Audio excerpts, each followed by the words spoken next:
Scorpios, you are actually changing your ego's resistance to daily life. So Scorpios by nature resist life. You do. And ironically, it's you resisting life that allows you to take control of it. In fact, Scorpios are the only ones with a license to kill. So all the other signs don't have the right to kill. You're the one that does. You're the one packed with a weapon, which is the stinger, right? And that stinger has actually different settings too. It can stun someone, it can shock someone, and it can kill someone, both, all three. So you have been always resistant to life and changes because that resistance gave you power to make the ultimate decision, right? And so you've basically gone along with things you didn't like and resisted things you didn't like also. Go along with what you did like, resist what you didn't. That said, you're going to open up now to that your resistance in life is not serving you. In the worst case scenarios, it creates inflammation. Inflammation creates disease. And inflammation comes from the resistance itself. That resistance, it has friction. It has energy that is released. It has fighting and tension. And so that resistance has been causing everything from dental problems to nervous disorders. Now, that said, in the beginning of the week, you're going to open up and say, okay, let God drive. But by the end of the week, you're going to actually face a fear you have, which is that you're going to be the one that destroys life by accident, or that your life will be destroyed probably through guilt and things that you deserve. But neither will happen. You're actually here to transform that vision of the future, and that's where your alchemy point is with Chiron.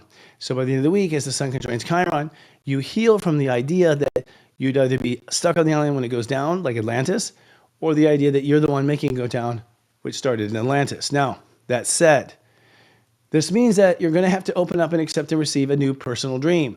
Or you're going to have to open up and receive the fact that your dreams are supposed to come true. I know so many Scorpios when I say, what's your personal dream? And they say, oh, it's this. And I'll say, well, it's meant to happen. And they'll say, well, that would be a nice idea, but I don't think it's going to happen. And it's just like you come to the conclusion that it was not going to happen. That's because you're tending to be a black and white person. You don't understand the ideas in shades of gray, but it will happen if you follow the steps. So this week, as Venus conjoins Saturn, it's you committing to what your heart wants and not what your heart thinks or what your mind thinks. So you're giving the keys to the heart, giving keys to the inner child. Super important. And as a result of doing that, you'll then be led on your way to where your spiritual mission is. And your spiritual mission is following your heart, okay?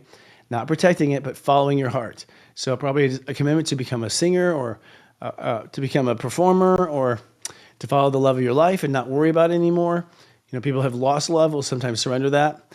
Now, what that does is literally relationships. Once you surrender to your heart, you have to realize your relationships are going to go where they need to go, not necessarily where you want them to go. So your long-term business strategy is now to move up in higher frequency, because the relationships you have in your life were not based on following true love. They were based on your personal dreams. They're based on the safe path. So overall, Scorpios change their daily life, which means that you now must listen to your dreams, which means you now must dismiss the idea that you're doomed to relationships and accept the fact that you have a great relationship waiting. It's just not what you assumed, something hard.